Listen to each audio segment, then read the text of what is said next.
Creighton, here's my upset in this bracket. There's going to be an upset in this conference, and it's going to be NC State taking out Creighton. For me, Creighton is good. They've been playing well. I like Creighton University. They have been too inconsistent. It depends, they've kind of been a little Jekyll and Hyde this year. Never know which team's going to show up. So we'll see. They've got to put Dr. Jekyll on the court and not Mr. Hyde.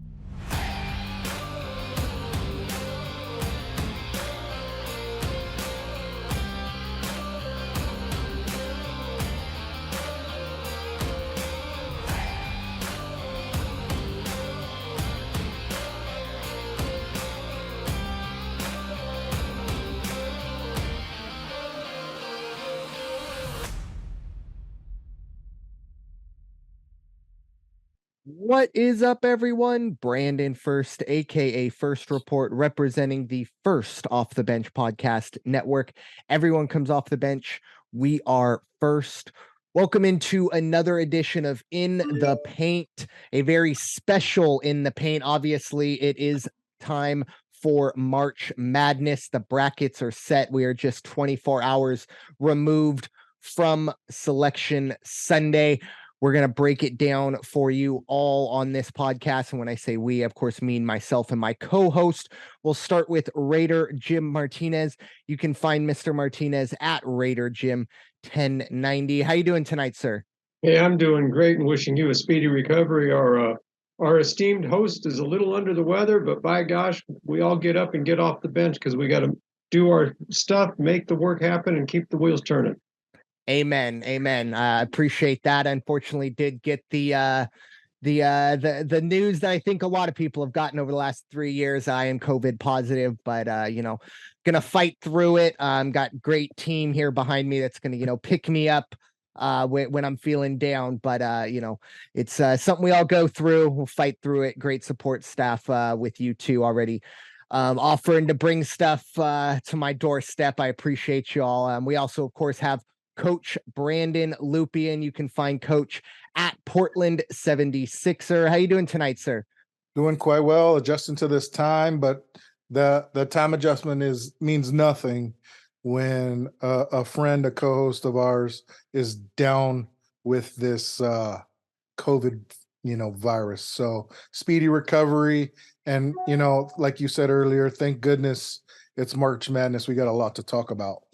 Amen. Amen. And if I'm going to be locked in my room for 5 days, at least the last 2 of those 5 days, I'll be able to enjoy 12 hours of March Madness. So it's not all bad. Could be better, but not all bad, all things considered.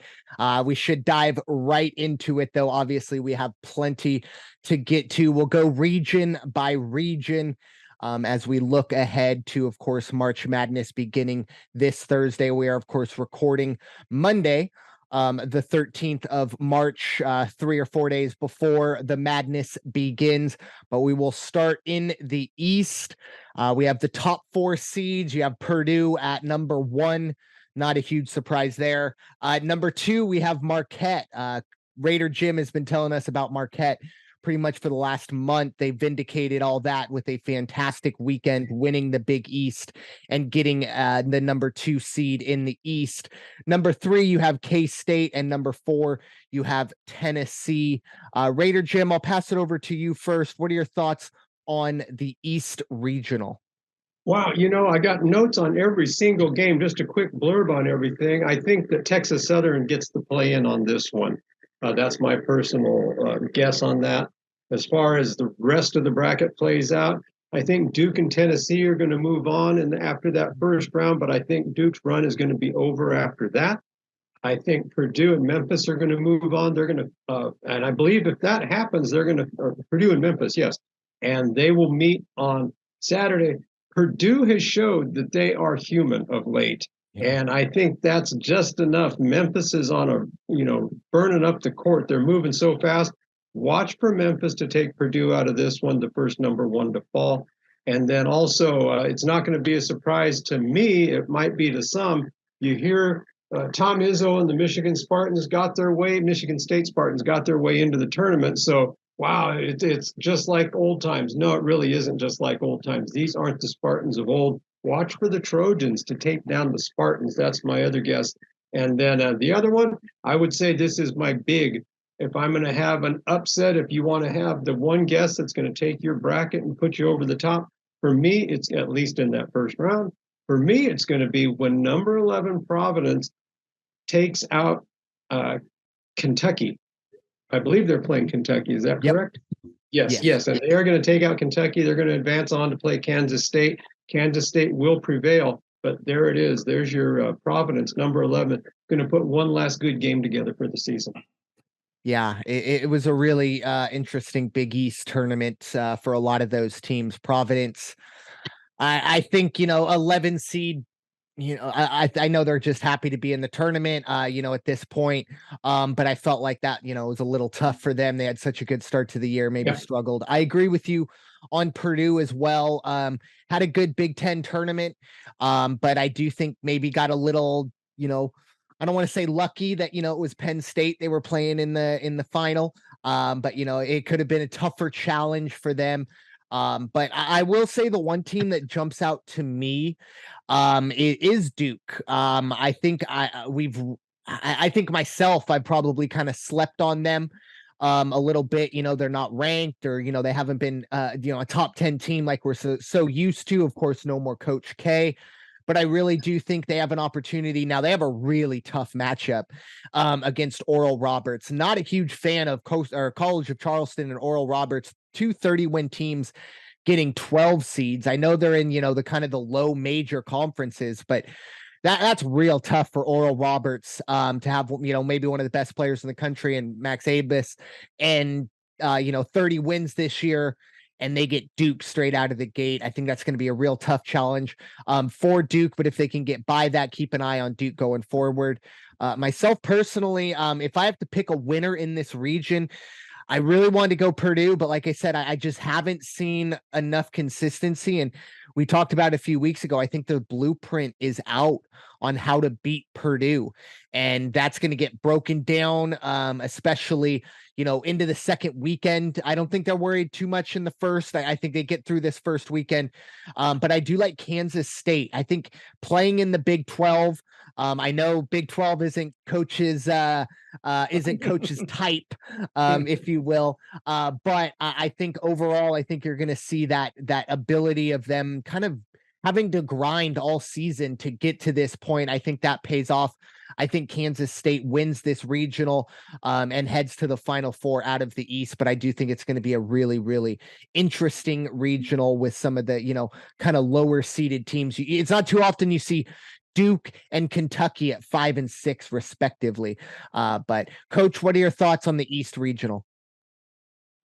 I'm hearing a lot of similarities in regards to some of those major teams. First off, let me talk about who I think will come out, and I chose Marquette. I've bragged about the Big East all season long. I think, I talked about Marquette early in the season, then they had a little slide, and then they got it going. They have a good group of transfers that had came in, and guys that are returning for a team that Shaka Smart adopted from the previous coaching regime. So, I picked Marquette. I think size-wise, they match up very well with a lot of those top 4 teams, top 8 teams across the nation. They have athletic big, they have mobile wings, they have a really smart, heady point guard in Tyler Kolek, who was a transfer portal transfer.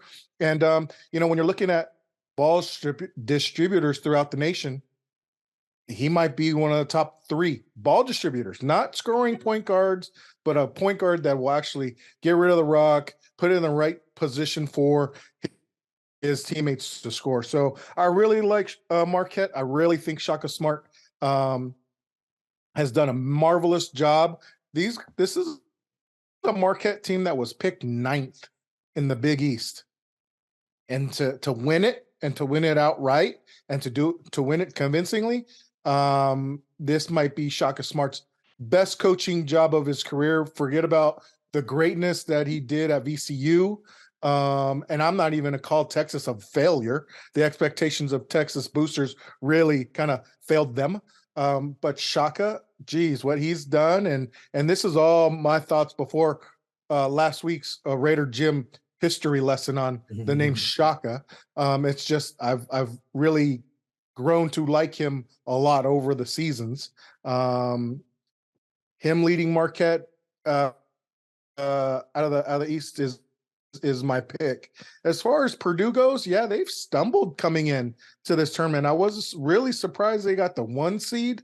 I don't have them actually leaving past the second round. Raider Jim, I know you picked Memphis to beat them. I actually picked Florida Atlantic. I think that Florida Atlantic Memphis game in that first round might be the most exciting game of this entire region, regardless of all the other matchups. But I actually picked Florida Atlantic to beat Memphis, and I picked Florida Atlantic to beat Purdue. Just because, like we've all said it in the last number of weeks, the blueprint's been out.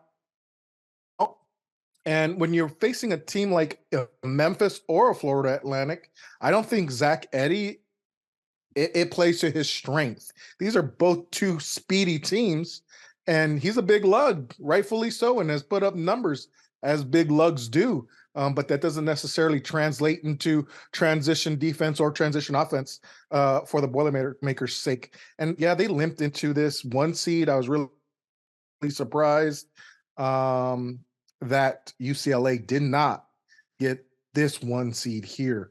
I do like Duke. We've all touched on the quietness of what Duke's done the last number of weeks, and then they win the ACC tournament. I think they're rather low for that line, and regardless of what the prognosticators say the ACC as a whole strength was, they still got 5 teams in. And if they're saying it's a down year for the ACC and they're allowing 5 teams in, I think that shows a whole lot more to Duke's strength than not.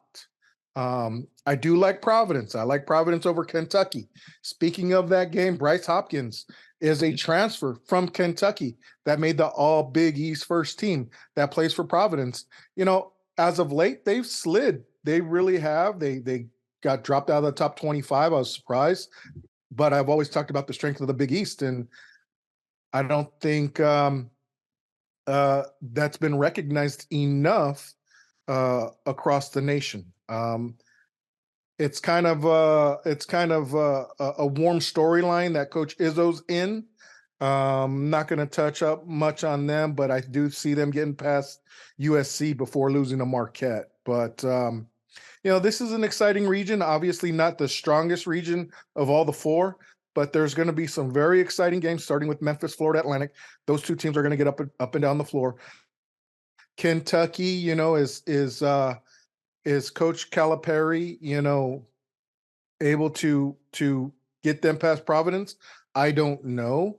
And you know, I think because of our itinerary, we're not talking about some of the storylines or the rumors that are going on, but I do know Georgetown fired Patrick Ewing, and they are also looking at Ed Cooley as a replacement. So can that storyline be a distraction? I hope not, because I actually picked Providence to win. So, yeah, this is going to be, it's that time, I guess. It's that time of the madness. So, I can't wait.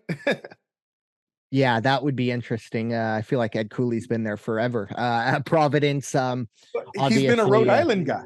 You know, that's the thing. He's just been at Rhode Island U, and then he's been at Providence. So yep. I don't know. It'll be a hard thing for him to leave, I think. But I mean, it's a distraction regardless, nonetheless, you know, if that were to happen. So hey, we've seen stories like that happen all the time. The year Coach Fish won his NCAA tournament, he took over that Michigan team weeks after Bill Frieder got fired because he accepted the job at Arizona State mid-season, and they just let him go. So, you know, those storylines are there, and I just hope it's not a distraction. So we'll see. Definitely. Yeah, it's going to be an interesting East Regional. Obviously, all eyes kind of on Purdue. But like you said, I think Marquette and some of these Big East teams are going to definitely have something to say about all that. But moving out west, we're going to have in the West Regional, the top 4 seeds. No real surprise here. You have 1 seed Kansas, 2 seed is UCLA, 3 seed Gonzaga, and 4 seed UConn. If Gonzaga is in this bracket, there is nowhere to start other than send it over. Raider Jim, what are your thoughts? Gonzaga in the West as the 3 seed. Oh, you're muted.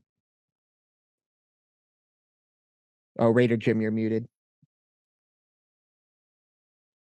There we go. Overall statement for the tournament. A lot of times we go into the brackets looking at the entire season, which you have to do for the seeding, etc. However, look at this last 30 days of play, look at the conference tournaments, and see what have the performances been from these teams. Example, Penn State. Nobody thought Penn State was going to make the run like they made in their conference tournament. So who's coming in? Whose stock is rising? Whose stock is dropping? Whose stock is just kind of like tapered off and is sitting stagnant right now? There's some of those schools out there. That's what you have to look at. In the West, Kansas, no problem. They're going to advance past Howard. They're going to take on Arkansas. Arkansas, I think, is going to take Illinois because Arkansas is one of those teams that of late has been playing a better caliber basketball than they may have during the middle of the season or even non-conference play. Illinois, up and down, a little too much inconsistency for me. Here's the next one, St. Mary's and VCU. Quite honestly, a couple schools that a lot of people may not even know who they are, especially the greater population of casual bracket players who just start watching when the conference games are going on. Don't sell VCU short. St. Mary's is good. St. Mary's is very good. If you look at them and compare the season stats, who's got a stronger schedule, et cetera, it is St. Mary's. However, after what I saw them do, after I saw their performance against Gonzaga in that championship game, it put a question mark in my head. It must have also put a question mark in the committee's head for them to take St. Mary's and send them out east the way they did. This is virtually a home game for VCU, and I think the travel might be the difference here. So we'll see what happens for Randy and the boys. I would love to see them advance, but I do have in my bracket at this point that VCU is going to advance. UConn, no problem. UConn moves on. Iona had a great season. They made the tournament. They're not going to get past UConn. After that, you have TCU playing ASU, who I think is going to be the winner of the play-in game. I think they're going to take care of business against Nevada, no problem.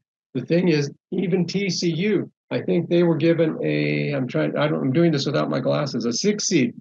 6 seed is kind of questionable. You've got these schools that are 31 wins in smaller divisions, but they're, ranked way, way further down than a TCU who struggled to stay in the top 25 that second half of the conference play. They'll advance. Unfortunately, when they advance, they're going to come up against the Gonzaga Bulldogs, who are starting to put together the best basketball for the entire season. They've beaten Alabama. They've lost their 5 games this year, including to Loyola Marymount. But I'll tell you what, that last couple of weeks of the season, they're starting to put it all together. And that showed when they took care of business against St. Mary's at home in the final game of the season, and also the way that they handled the conference championship last week. Northwestern will take care of business against Boise. UCLA is going to advance. That's not a problem. And if I was going to look for an upset, and I don't know what's telling me that, sometimes it's your gut instinct, just taking that cursory glance across the brackets, watch Northwestern when they play UCLA, because that could be the upset in this bracket. Yeah, that's an interesting one. This is kind of where the Mountain West starts to come into the fold. I personally, we recorded last week and it was almost live where we saw, okay, Nevada just lost to San Jose State. And I think we all kind of put the bow on their season, enjoy the NIT, and they get in. I know there were some people up in New Jersey who felt, probably Rutgers deserve that or, something more. But I think for the Mountain West, I don't know if the vindication is the right word, but man, I think it was last year or, the tournaments have passed. This has been it's been a long time since the Mountain West had a team win a tournament game. So maybe we'll see, hopefully, obviously right now we have Boise and San Diego State who are in the big tournament. We'll see if Nevada can take down ASU, but doesn't look likely there. in that play-in game. But Coach, what are your thoughts on the West Regional? Yeah, the West is kind of like they say this is the bracket of death because has a lot of top teams. Um, I'm kind of mixed on this selection committee. I mean, you got a St. Mary's team, a WCC team, a Gonzaga, WCC, Boise State, Mountain West. Whether it's Arizona State, Pac-10, Pac-12, Nevada, Mountain West, they really did a lazy job here, you know, not spreading some teams out. And I'm going to talk more about certain other team selections in regards to where they were put. And I get you're going to have to travel or you're going to have to play a team unexpectedly harder than you think they are. But geez, to have two West Coast Conference teams in one bracket, to have potentially two Pac-12s and two Mountain West teams in a bracket, like a big two, how many Big 12 teams are there? It's kind of like, really, like you guys were in the conference rooms putting these teams together prior to Sunday's tournaments or the conference tournaments, and this is the best you could come up with, especially here. The team that I think is going to come out of the West, I'm just going to go with Kansas. Now, I'm bringing up storylines. Bill Self missed the entire Big 12 tournament. He's expected to be there first round against Howard. Yeah. Had 2 stints put in. So, he went under the knife. Not something very easy to come back from. And, and we'll see how much energy he has going into this tournament moving forward. This is a bracket that, I didn't get a chance to see a lot of Illinois, but I did see Arkansas a number of times, whether it was against San Diego State or some of those other SEC teams. But I decided to go with Illinois. It's just kind of a hunch I have. I'm hoping the Big Ten is tougher than they say it was, and is able to pull that out. A lot of it also is my dislike for their coach Musselman. He's the biggest crybaby in the field, and I'm hoping karma will take care of them. I like VCU. I did watch that St. Mary's Gonzaga matchup, and I did think that St. Mary's, that game definitely wasn't St. Mary's of the entire season. And I don't know, maybe it's just what I remember of VCU when Shaka was coaching that team, and I'm looking for them to make a run, and just their toughness and their grit is what can separate these two evenly matched up teams. I do like UConn. I like UConn to win the next two, their first round, and then the winner of the St. Mary's VCU matchup. I think I've talked about the Big East all season long, and position for position, good bodies, good length, great athleticism, some underlying stars on that team that make all the right plays but don't get all the name recognition across the nation. I think UConn moves on easily until they match up in the Sweet 16. TCU, I'm going with this just because of the strength of the Big 12. Again, I didn't watch much Big 12. I'm relying on the strength of that conference and who they're matched up against, whether it's Arizona State or Nevada. I actually picked Nevada against Arizona State. Being able to see Arizona State this season, I wasn't really impressed early on. I don't know what their body of work looks like lately, but like you said, we all counted Nevada out last week. I was surprised that they got in the last 4 in, but I guess it's my Mountain West loyalty over a Pac-12 loyalty that I have. So go Nevada.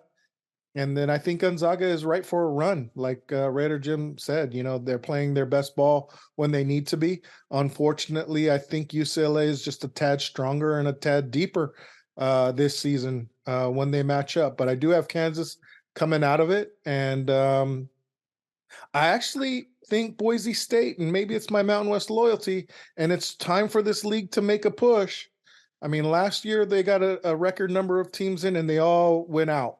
I'm hoping that this is the year that they kind of buck the trend and take it to these teams at this moment, because it's got to look good for this conference if they want this many number of teams in next season.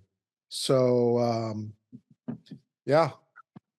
Yeah, it's going to be interesting. Obviously, you said kind of the bracket of death. I do think, top to bottom, probably the most competition you will see. I think it's going to come down to Kansas and Gonzaga in that regional final. I think Kansas, is playing really, really good ball. However, you talked about the Bill Self thing. I start to wonder, we saw last year and it was very different, but Jay Wright at the end of it, he retired and you do kind of have to wonder. I don't know for sure, but I feel like this is not the first time Bill Self has had, a bit of a health situation. And I do think you do get to a certain point where you got to be a little weary of that. This is not a low stress job, not a low stress position, especially at Kansas. Very difficult to kind of deal with. And March is it's called madness for a reason. So hopefully, he stays healthy through all of that. But yeah, you definitely do have to kind of think and wonder, is he going to be at 100%? Is the team going to be maybe a little distracted here or there? I like Gonzaga to win this region. I think this season it's kind of ironic. The I guess struggles they've had, and I'll put struggles in air quotes because for most teams Gonzaga struggles are best years for them. But for Gonzaga, we're used to them being 31-1 heading into this or something like that, and they're a 3 seed, kind of lower than normal, but I think they've fought through a lot. They had a very tough West Coast Conference to deal with, and that West Coast Conference championship was I think a shot across the bow to a lot of teams that, look, we might not have been at the same level we've been at the past few years, but that's okay. I think the veteran leadership, Drew Timme, and Mark Few put that together and figure things out. But I do expect Gonzaga to win this region and head to the Final Four and chase that elusive championship to going forward. I really do think the Bulldogs are ready to cut down some nets. Hopefully they do it twice, heading to the Final Four and then winning it all. But give me Gonzaga coming out of the West. So moving on. Last week we were, of course, going to do our player spotlight. Ran a little long, so we kind of called a little bit of an audible, and we'll talk about that player spotlight now. And it's someone that we probably wasn't on a whole lot of people's radars, and this school isn't on a whole lot of people's radars, but we have Antoine Davis. He's a senior guard out of Detroit Mercy University. This is a senior guard who finished this 3 points behind Pete Maravich's career points record. He shot 41% from 3-point this season. He averaged 28.2 points per game this season. Now, I will say, caveat, Pistol Pete, he got those points, that point record in 3 years and averaged 44 points a game. And that was without a 3-point line. But still, Antoine Davis, a fantastic 3-point shooter. Raider Jim, what are your thoughts on the senior guard who finished just 3 points shy of breaking the NCAA record? Yeah, this kid can shoot from anywhere on the court, and reminds me the kid I brought up after the West Coast Conference tournament ended and spoke a little about the Zags and St. Mary's, but I gave great kudos to the kid out of San Francisco, Khalil Shabazz. Reminds me a lot of Khalil Shabazz because Antoine Davis is not a big kid. I think they say 6'1", they say 175, I believe, but he's on the smaller side. But man, can he shoot? Man, can he play? I just hope that some of the press that was coming in, and I don't know if it was being pushed by the AD, by the coaches, whoever it was, as he got closer and closer, and oh, he missed by 3. What should we do? Let's go into the CBI tournament, and then they turned that, and they were going to do that just to give him the chance to get his points. Well, the one thing that they didn't really put in any of those human interest stories was he also missed his last 7 shots. Yeah. He had the opportunity to break it. That's, okay, so I missed 7. I know. So that's when you like the best 2 out of 3, 3 out of 5, 5 out of 7, 7 out of 11. You just keep going and going and going until you flip the coin and you win.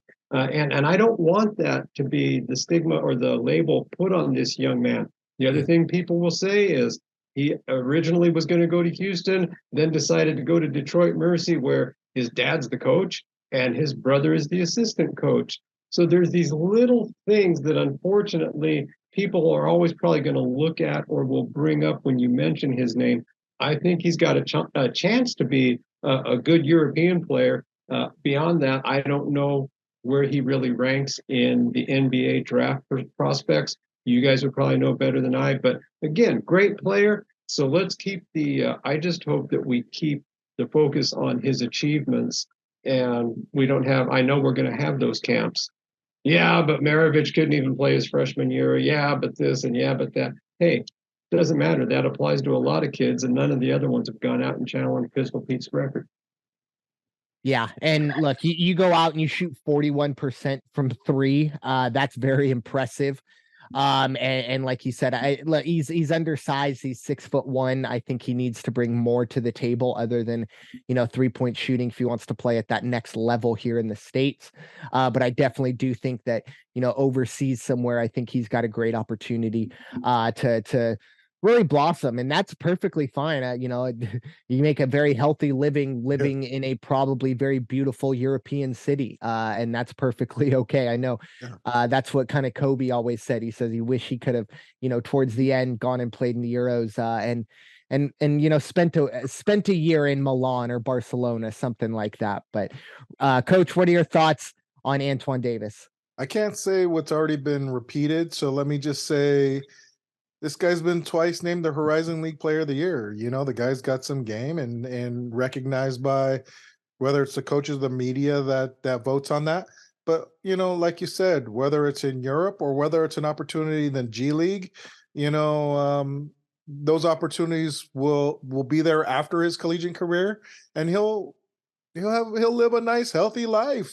If he stays on the straight and narrow, which, no one says he's a bad guy, but he'll have a nice, healthy life playing a game that us kids grew up playing, and you can't ask for anything more, whether it's in a beautiful, like you said, town in Europe, or whether it's dedicated to the G League with an opportunity to get called up by an NBA squad throughout a season. So it happens, and nice little spotlight, and congrats to this young man.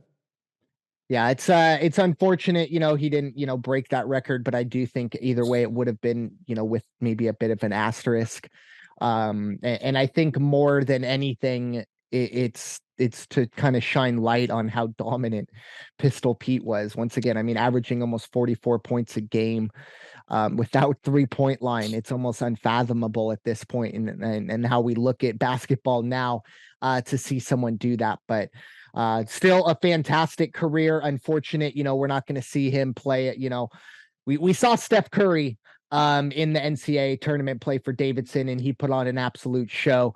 We won't see that opportunity from Antoine Davis, but going forward, best of luck to him. But back to the tournament side of things, we're going to switch our focus to the Midwest. You have the top 4 seeds, starting with number 1, Houston, number 2, Texas, number 3, Xavier, and number 4, Indiana. Raider Jim, I'll give you the honors to start off the Midwest. Yeah, Midwest, I'm looking for Mississippi State to get the play-in win in this division. And then going game by game, Houston, no problem.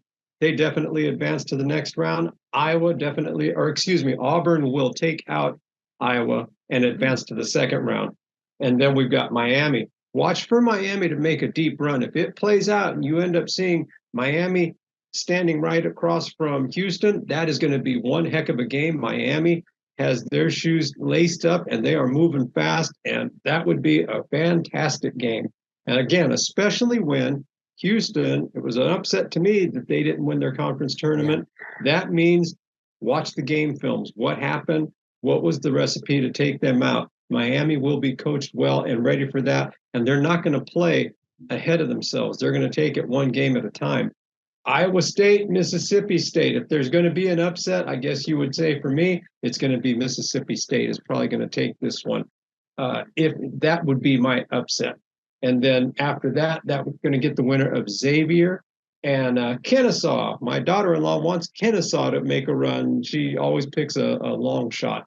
But I think Xavier is going to win this one, and watch Xavier to get past no matter who they come up against in that second round. They will be in the Sweet 16.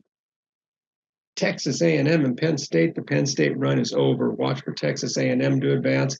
And of course, Texas, the number 2 team, is going to take care of business against Colgate, and they will end up playing Texas A&M.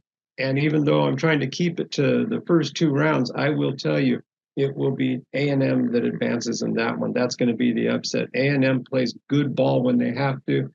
Not going to be an upset in my book if they take out Texas. I was very, very surprised to see Texas A&M get a 7 seed. They finished second in the SEC.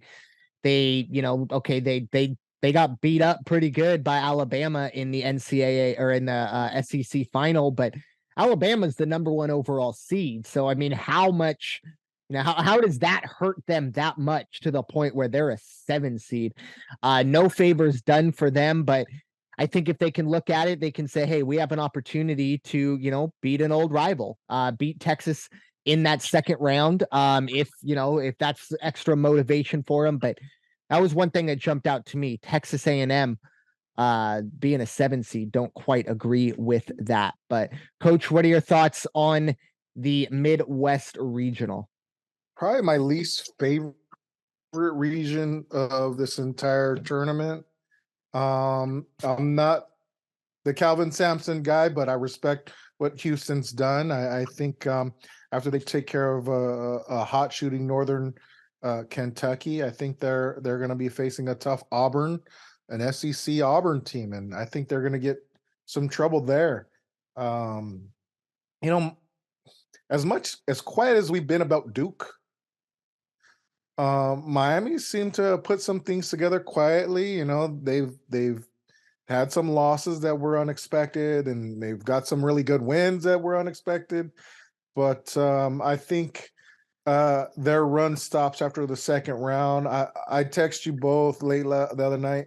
I like Kent State for some reason, and being regionally close to Indiana, I think there's going to be an additional impact as far as who comes out of that game. Indiana's inconsistencies and just don't have me kind of like thinking positive about them right now. But yeah, I'd pick Kent State to make a little bit of a run and go from there. I really do like Xavier. I mean, I've talked about the Big East all season long, and it's unfortunate that Kennesaw State faces Xavier in the first round. I saw Kennesaw State play really well against San Diego State earlier in their year, and they kind of took care of business in their own conference throughout. So it's unfortunate that they're getting a tough Xavier team. Xavier, I actually picked to take out Pitt after Pitt makes a solid run, and this Texas A&M Texas game might be, well, both teams got to get past their first round, which I'm pretty confident in, but I think that might be the best game of this region. I do have Texas coming out of it. I'm not very happy with Texas as a 2 seed, given their late season run, but it is what it is. And I actually see Texas making a run throughout and making it to that Final Four here. Yeah, I agree with you. I actually have Texas coming out of this region as well. Once again, it's unfortunate for Texas A&M. They may be the 3rd or 4th best team in this region and probably won't make it out of that first weekend because of their draw. Texas has 14 quad 1 wins this year. That is incredible. Still not enough to get them a 1 seed. It is what it is. It's fine. Whatever. A 2 seed still pretty much gets you what you need anyway. But if that wasn't enough, I think the adversity this team has gone through, obviously the Chris Beard situation that happened earlier in the year, a lot of turmoil going on around this school. And I'll be honest, I didn't necessarily, put a nail in their coffin when all this went down. But if you would have told me we'd be in this situation and I'd be picking them to win a regional, the day after Selection Sunday, I would have said you're crazy. But that's where we are now. I think this team has gone through it, and not only gone through it, but they've got what they needed to get done. And I really am impressed with what Texas has put together. Excuse me. But it's a situation now where it really does come down, because there's every chance that all of a sudden Texas doesn't make it out of the first weekend, because Texas A&M has every possibility to beat Texas. There's no doubt about it. It could definitely be a bracket buster. But going forward, I agree with you, Coach. I think that 2-7 matchup, A&M versus Texas, that's going to be maybe the best game of the entire first 2 rounds across the country. So we'll see how that goes going forward. So I brought up a little bit more about the selection committee earlier, talking about the West. Like you said, Texas has 14 quad 1 wins. 2 of those are against Kansas. Mhm. Like, come on now, right? And they were convincing. They weren't like last second shots. Yep. Or a misplay here, a misplay there. 14 quad 1 wins and 2 wins convincingly over a 1 seed. Come on, guys. Like, get better. Yeah. And you have Houston, who, yes, has been top 5 pretty much all year, but I don't know the exact number, but I can't imagine they have more than 3 or 4 quad 1 wins. And a lot of it's because of the conference they play in. I understand that. But I mean, if we're going to because all I hear about is, the SEC was down this year. That's why Texas A&M is down where they are. Well, SEC got the number 1 overall seed. Mhm. So that conference has to be a little bit better than what you expect. And on the other side of things, I think the Big 12 has a real, shouting distance of being the best conference in the country. And they kind of get passed over for an AAC team that, has been high all season. But I think we could have seen those flip-flopped. And I think a lot of people would have been happier. Easily. And if they're going to emphasize the net rankings all season long, I think what's Houston 105? Yeah. 105. Really? Come on. And Yeah. but they put in their body of work on the court, and that's where it only matters. But then their emphasis emphasis have to change if you're going to put Texas 2 with as many quad 1 wins. I think there's just some inconsistencies in every bracket in every season, and this is just another one. So yeah, it's never going to be an exact science. Warren Buffett's money is still going to be safe. No one's going to pick that perfect bracket, and yeah, the madness. That's why it's called March Madness, I guess. Amen. Moving on to the final region we're going to be talking about. You have the South Regional. Of course, it's where the number 1 overall seed is. You have the top 4 seeds. The number 1 overall, Alabama.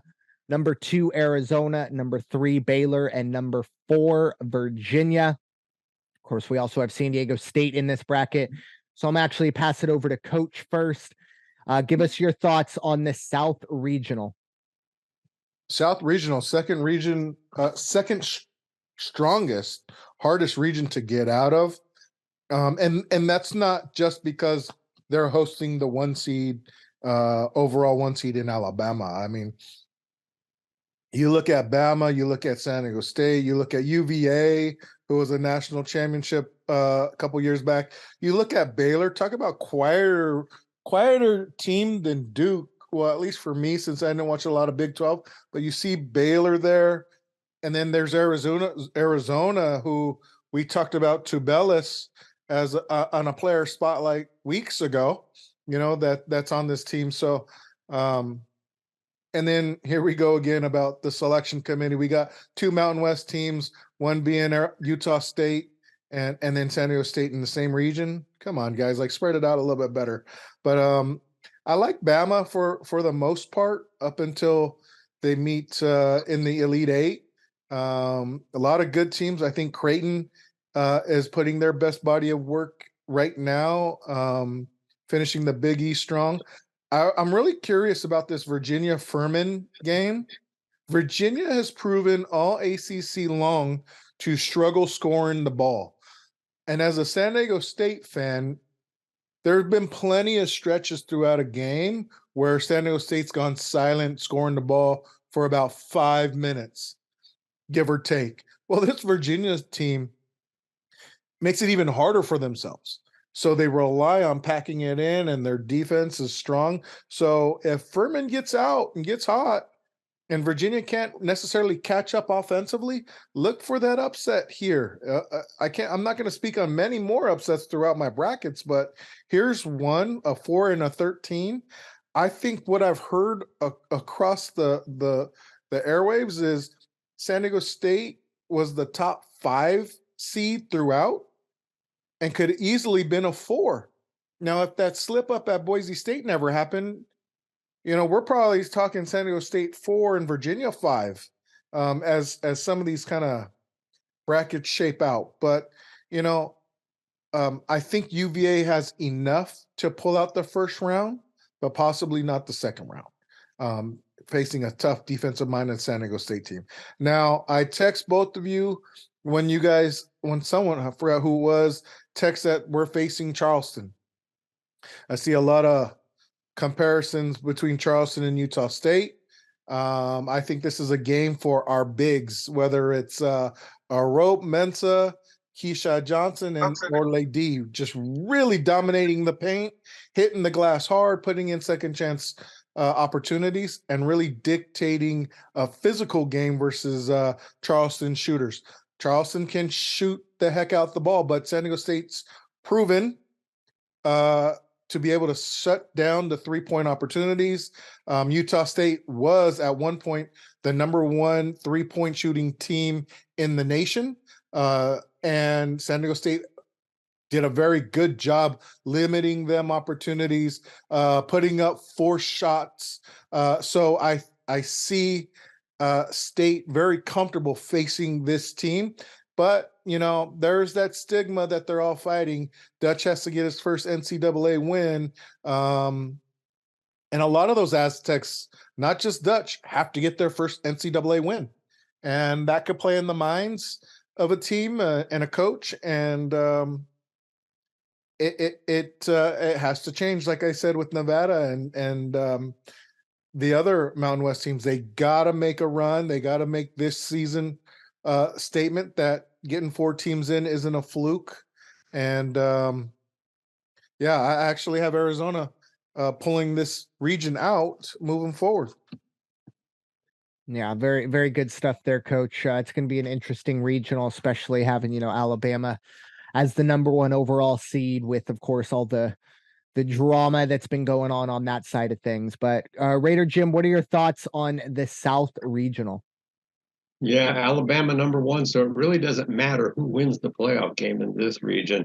I really think Alabama definitely goes first round, second round. Maryland's going to get a victory over West Virginia in the first round.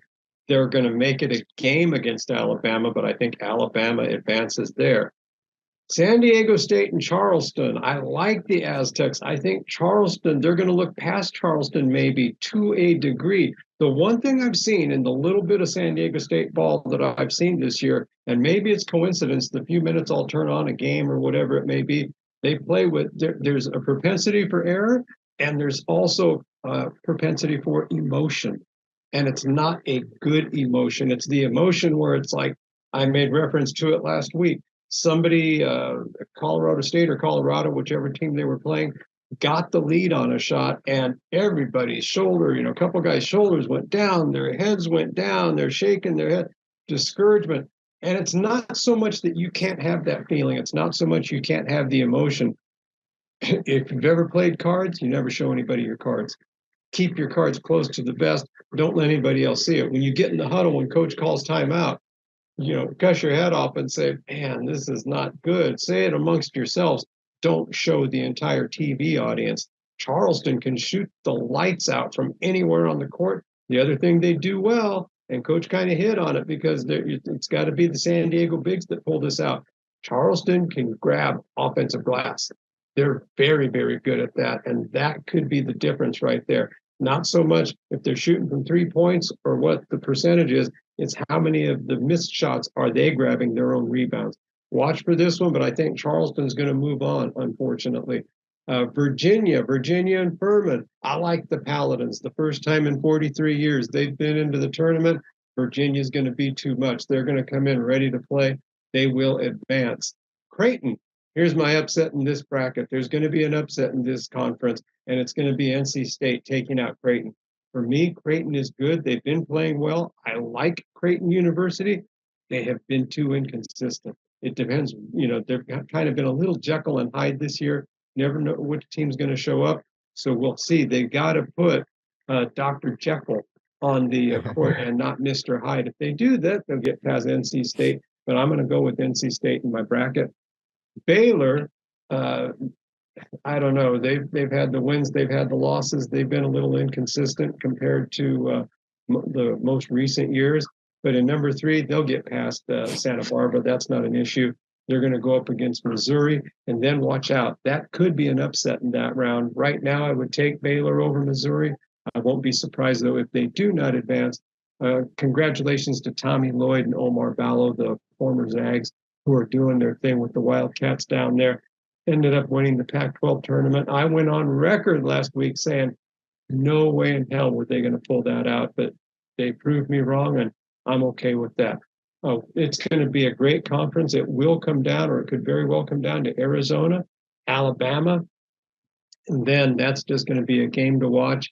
Arizona's not going to keep up with the shooting of Alabama, but talk to me after the first 2 rounds. When we're down to 16, I'll let you know what I think. Yeah.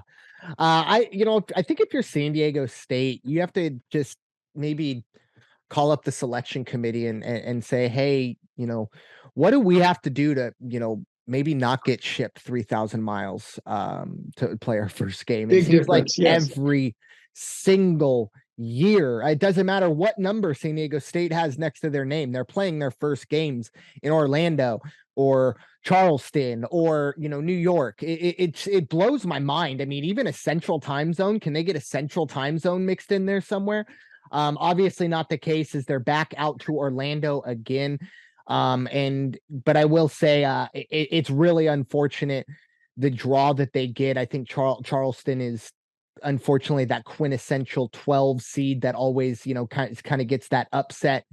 But if San Diego State does get by Charleston, and what I would expect it to be Virginia, that's just how my bracket goes.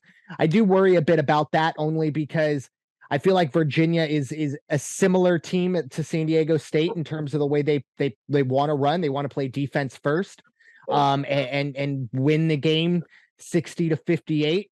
Unfortunately, I just feel like Virginia is a little bit more well suited to that. Maybe even in the 40s with these two teams, but we'll see about that going forward. It's just unfortunate San Diego State has to go cross country and face a 30-win team. That's going to be a really tough situation. Baylor's a team as well. I mean, UC Santa Barbara is obviously, not a pushover, and I could very easily see them making that a game. I wonder if you go into that game, it's 5 minutes left and it's a 2-point game. I don't know about the mental toughness of Baylor. There have been a lot of games this year that they've just let get away from them. You talked about San Diego State kind of having that body language of things like that. It's kind of how I look at Baylor as well. So keep an eye on that one as well. Overall, though, this region, I think it's going to come down to the top 2 teams. I think Arizona does take down Alabama. I've been very bullish on Arizona all year. I think they have everything that you need. I think they have good guard play. They have 2 really good bigs. And I think that will be enough. The only thing is, maybe they haven't played in the toughest conference top to bottom. But I don't think that will matter, because I think Alabama's played in a conference that's not terribly good top to bottom as well. So going forward, look for Arizona to come out of this one, but I do expect this to be a very, very interesting regional. Plenty of upsets. This could be one of those where we see 2 double-digit seeds head to the Sweet 16 one way or another. But that is all we have for the first 2 rounds here of the March Madness preview. Let's get some final thoughts. We'll go to you, Coach, first. Your final thoughts. Yeah, my final thoughts are congrats to all the teams that made the NCAA tournament, whether you were an at-large because you won your conference tournament or because you grinded and your body of work throughout the season got you to this point. As all coaches across the nation, all we want is an opportunity to dance. Congrats to these teams. Look forward to an exciting 2023 championship, and I can't wait till it starts. Amen. Raider Jim, your final thoughts. Yeah, here we go. Everything we've said today, check in with us next week when we do our Sweet 16 round, where I can look at you and say, just forget everything I said last week. And we'll start all over again with 16 new guesses. And by the time it gets down to 2, there's a 50% chance I'll be right. So let's just go with that. Great. I love this time of year. I love the tournament. Thursday and Friday. It's just what a rush of excitement. And then by next Sunday, by this time next week, the pack is going to start closing in, and all the real racehorses are going to be left. And what's beautiful about it is it's a 6-game season. Yeah. Who can put together a string of 6, and who can play that one good game to be a spoiler? Going to be a fantastic tournament. Congratulations to all the team, as my esteemed colleague, the coach, just said. And then before you have your last statements, Brandon, first, you take care of yourself because we need you next week. I appreciate that. Definitely going to be ingesting the water and resting up for next week to get myself ready for that. But I think one of the best things for me, the March Madness, especially the first weekend, is we're 2 or 3 days away.